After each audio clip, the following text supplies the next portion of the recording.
first lecture for 2016. You can see I've made a presentation that I've put out onto It's Learning for you. And what we're going to go through today are the learning goals. The learning goals are from the semester orientation. So I'm going to run through the learning goals, both for the technical installations, but I'll also give you some of the goals from the energy. Then we're going to look at regulations. You know, what are the building regulations that are covering this subject? We're going to run through those.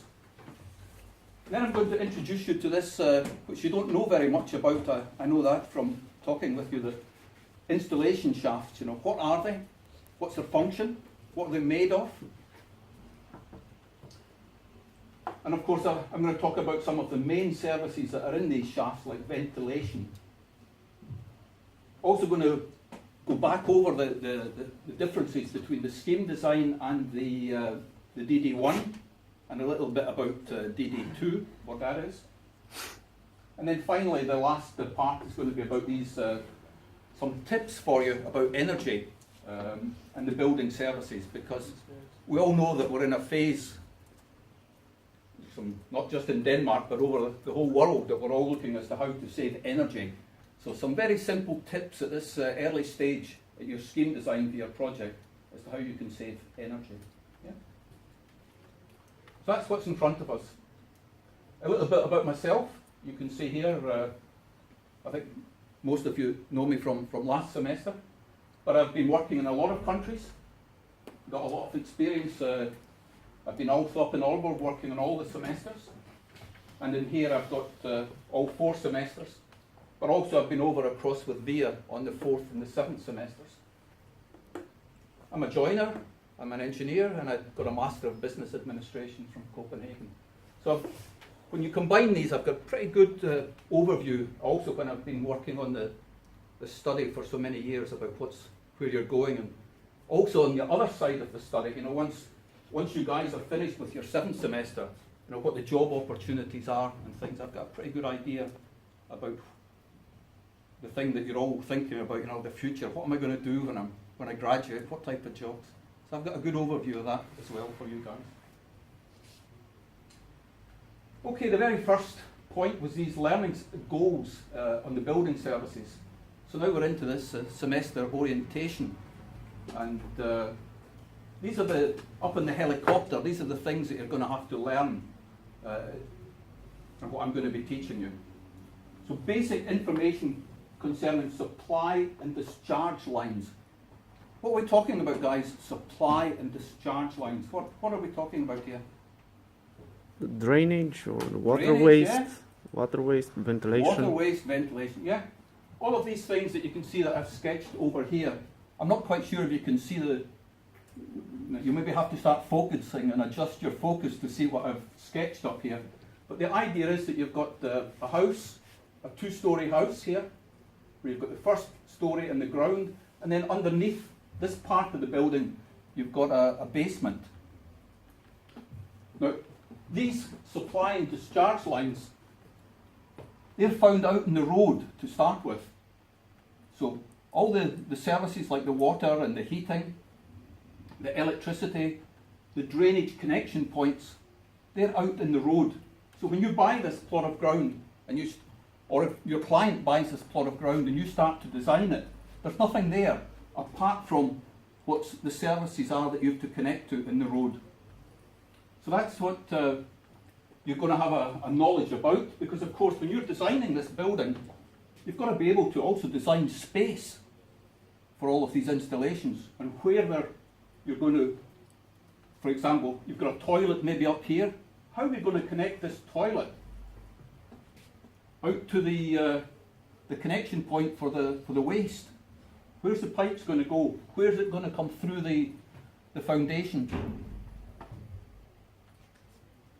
What about connecting? What about falls? It can't go up the hill, of course. You know, it's got to have a fall. So there's a lot of things that you've got to learn about these lines. So this is the same here. Types of installations in these building services. pathways, ducts and shafts. I heard just 5 minutes ago there before I started my lesson, you were saying, what's a shaft, Walter? And what I've tried to sketch here for you is what a shaft is. A shaft is, it's something where you've got all your pipes. The function of it is that you can conceal all the pipes and ducts. Of course, there's also functions of it. What about the noise that comes from when you flush the toilet? So the function of that shaft, you've got to think, we don't want to have noise travelling. So you've got to think about noise. What about fire? Wow, you're opening up for something straight from the basement, that fire can come all the way up and spread through this. What about all the connections? When they go into the shaft, fire can spread backwards. So we've got to think of fire, we've got to think of noise. So that function also determines what type of materials you're going to use when you build this shaft. You know, you can't, I'm sure you can't choose steel for your shaft. You know, maybe you have to use another material than steel. That's right. You'll try, yeah. And my question is that Yeah. that shaft, because all the pipes are going there, Yeah. you need to isolate it as well. Yeah.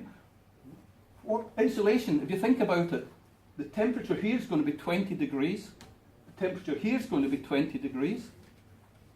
So what's the need for insulation pipes or insulation in the shaft? It's maybe not so critical. But maybe you can create a situation in your design where this is not getting heated from the 20 degrees from the building.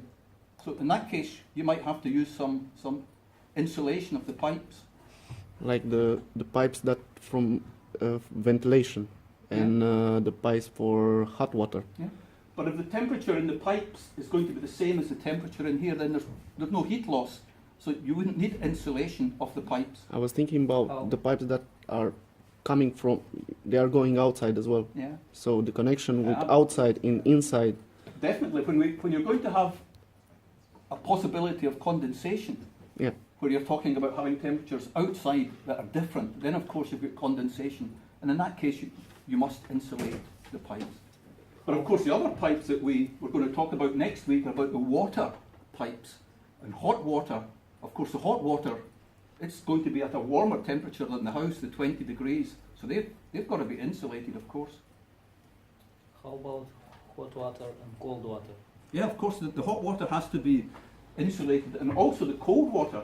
If you had a cast floor with floor heating in it, so the floor heating slab's maybe 30 degrees, and what's the temperature of your cold water? It's 4 or 5 degrees. So they've got to be, the cold water's also got to be insulated from the hot floor. Or you have, like in my old apartment in Aalborg, when I open the cold water, I've got to wait for like half a minute before I get cold water, because it gets hot, it gets heated by going through the floor heating in the bathroom. I think a lot of you maybe have the same problem. So you guys as the designers of new houses, you've got to know these things. And you've got to show on your drawings when we come to them, you know, what, not just the pathways, but also where they're placed in the construction and how they're insulated to protect them.